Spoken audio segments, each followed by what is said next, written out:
I'm John Hooper. I'm a senior principal and director of earthquake engineering at Magnuson Clemensik Associates in Seattle.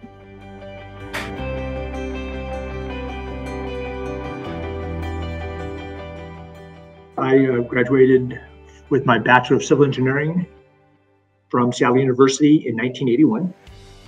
I worked for a couple of years as a consulting engineer. Then I went back to school to get my Master's of Science from the University of California, Berkeley, when I graduated in 1984.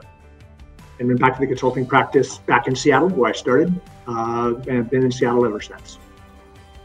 And so I've worked for a few smaller consulting firms in the 80s and 90s, at which time in 1997, I decided to leave that consulting practice and joined what was called Skilling, Ward, Magnuson, Berkshire in 1997, and I've been here ever since, and we've changed our name, obviously, to Magnuson Clemensik Associates. So that's kind of my day job extent, if you will.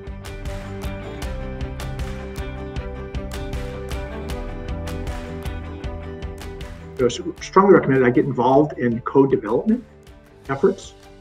And so I got involved in code development efforts relative to what seismic design was all about, and making sure that I understood it and I could actually help hopefully improve it by helping change the codes and specifications. And it wasn't until like the mid to late 90s that I got involved in the steel aspect of the seismic world, where I was helping with the development of the code portions for steel design. And so it wasn't until that time I really got into the steel side. And so on the code side, I've always designed in steel. So it wasn't like, it wasn't something that wasn't natural at all.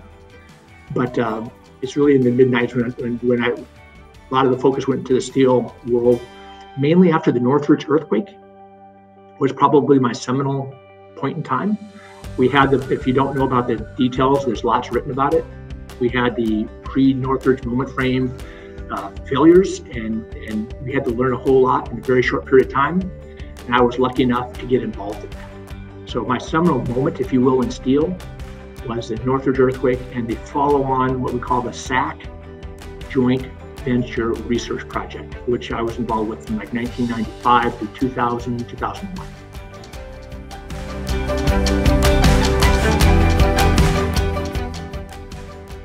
I won't be able to pick just one. Certainly the AISC Lifetime Achievement is way up there. I've met so many great people, so I think I'm going to take it a different direction. My best achievement is all the great people I get to work with, the collaborations I get to coexist with, and all the people. Steel industry is fantastic, led by some great people since I've been involved for the last 25 plus years. But it's really the people, for me, is my biggest thing. My biggest thrill is working, whether it's on projects with the design team, the architect, the contractor, or the other part of the world I live in, which is, like I mentioned, really the code development, working on this AISC specifications and seismic provisions. It's really that interaction and collaboration that I really, I think is I feel it's most satisfying and grateful for in my career.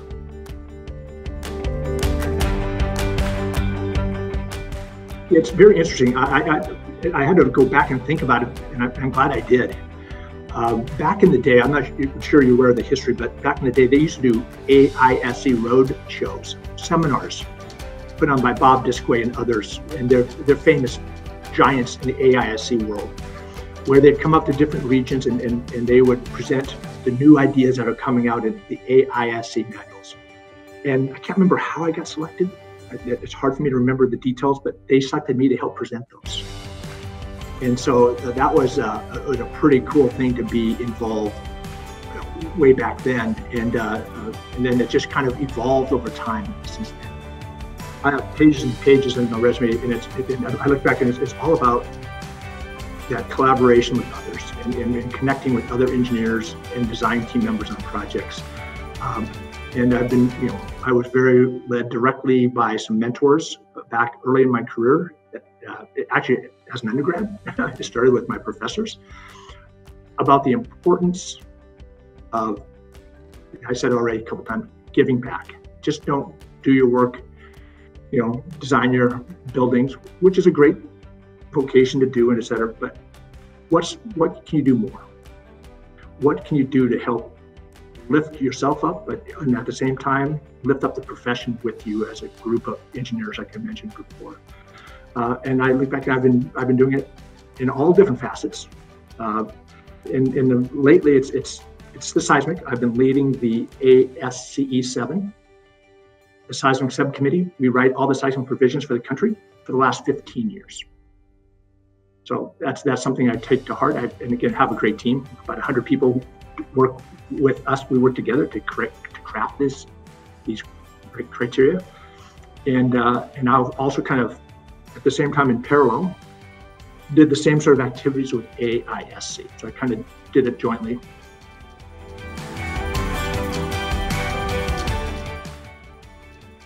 Well, I'm not quite retired yet.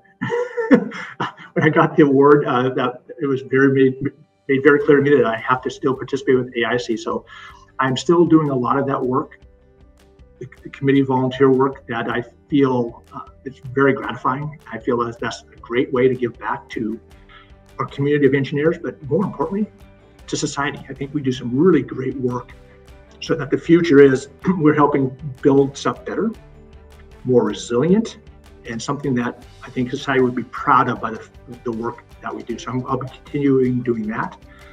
I will be still working hard at my MKA job, which is helping our internal teams with their designs. And so I don't really lead singular projects anymore. I haven't done that for quite some time. I help all of our projects hopefully succeed. That's the goal. Mainly, but not totally, but mainly with regard to seismic design, because that's my focal point for almost 40 years now. And so that's what I'll be continually doing is helping the MKA internal project teams make sure we do the right thing, because at the end of the day, we need to do it right. We need to be careful and appropriate. But we also need to be cost effective.